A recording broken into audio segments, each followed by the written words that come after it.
Target teaching centre YouTube channel पर आप सभी छात्र छात्राओं का एक बार फिर से स्वागत है।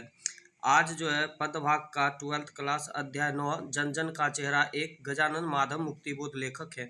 और पहला क्वेश्चन है कि मुक्तिबोध के जीवन और साहित्य में कोई फर्क नहीं दिखाई पड़ती है, इस पंक्ति पर प्रकाश डालें। तो मुक्तिबोध का जीवन, मूल्य और रचना, मूल्य दोनों एक है, जिसमें उन्होंने अपने जीवन से ही रचना की कीमत चुकाई है। उनका जीवन और साहित्य दोनों एक ही दिखाई पड़ते हैं। मुक्तिबोध का जीवन संघर्षमय था, जिसका प्रभाव काव्य एवं अन्य रचनाओं पर स्पष्ट रूप से दिखाई पड़ती है। और उन्होंने जो भोगा है वही चित्रण किया, यानी वो अपने जीवन में जो भोगा है, जो कृतार्थ पाई है, उसी का वो यानी उन्होंने चित्रण किया है। क्वेश्चन है, बंधी हुई मुट्ठियों का क्या लक्ष्य है। बंधी हुई मुट्ठी जो है ना भैया, वो जो है एकता का प्रतीक होता है, परिदृढ़ संकल्पशीलता तथा बेताबी से है। बंधी हुई मुट्ठियां जो है एकता का प्रतीक होता है, जैसे मानो जन जन अपने लक्ष्य की प्राप्ति के लिए संपूर्ण ऊर्जा से कार्यत के प्रति संघर्षता। और प्रायः देखा जाता है कि क्रोध में और किसी की लक्ष्य के प्राप्ति के लिए सभी लोग को एक जगह एक करने के लिए बांध मुट्ठी कर लिया जाता है, जिसमें जनता को लक्ष्य के प्रति जोश जग जाता है। नदियों की वेदना का क्या कारण है। नदियों की वेगमती धारा में जिंदगी के धारा के बहाव कवि के अंत मन से वेदना को विवत्ता करता है, जिससे कवि की वेदना की अनुभूति होती है। गंगा, इरावती, नील, अमेजन नदियों की धारा मानव मन की वेदना को प्रकट करती है, जो मानव अपने अधिकारों के लिए संघर्षता। अतः कवि ने जनता की पीड़ा, संघर्ष के बहती हुई नदियों की वेदना को महसूस करते हुए चित्रण किया है। अब अगला क्वेश्चन है, दानव दुरात्मा से आप क्या समझते हैं। वर्तमान में पूरे विश्व की स्थिति अत्यंत ईरावनी, भयावह यानी अराजक हो गई है, यानी डरावना हो गई है। दानव और दुरात्मा का अर्थ है कि जो अमानवीय कामों में संलग्न रहते हैं, जिसका आचरण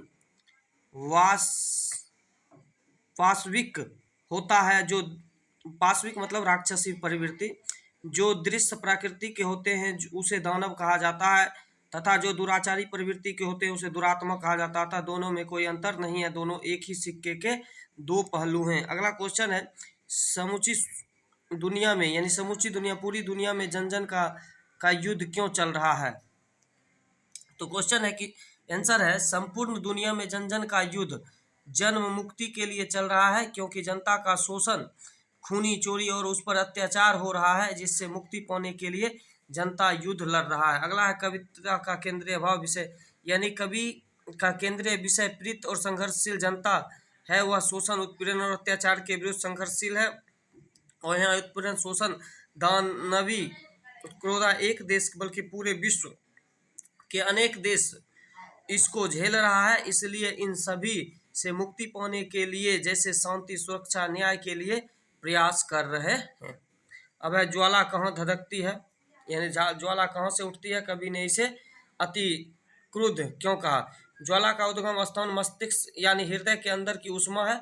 यह हृदय की गहराई में किसी बात को लेकर क्रोध की भावना प्रज्वलित करती है, तब यह ज्वाला का रूप धारण कर अति क्रोध हो जाती है। फिर अत्याचार, शोषण आदि के विरुद्ध संघर्ष का आह्वान कर इसके विरुद्ध आवाज उठाता है। पृथ्वी के प्रसार को किन लोगों ने अपनी सेनाओं से गिरफ्तार करवाया है। ठीक है, पृथ्वी के प्रसार से दुराचारियों तथा दानव प्रकृति वाले लोगों ने अपने सेनाओं द्वारा गिरफ्तार किया है। उन्होंने अपने कारनामों द्वारा प्रताड़ित किया है। उनके दुष्कर्मों तथा अनैतिक कामों से पृथ्वी प्रताड़ित हुई है। इन मानवता के शत्रुओं ने पृथ्वी को गंभीर कष्ट दिया है। अब अगला क्वेश्चन है, प्यार का इशारा और क्रोध का दूधारू यानी दूधारू से क्या तात्पर्य है। जिस प्रकार गंगा, इरावती, नील, अमेजन इत्यादि नदियां अपने अंदर अपार जल समेटी हुई है, लगातार प्रभावित होती रहती है और उसमें वेग और शक्ति है, और अपनी जीवन धारा के प्रति एक बेचैनी है, जिसमें प्यार भी है, क्रोध भी है, जिसमें करुणाधारी ममता भी है। यही प्यार का इशारा तथा क्रोध की दुधारू का तात्पर्य है।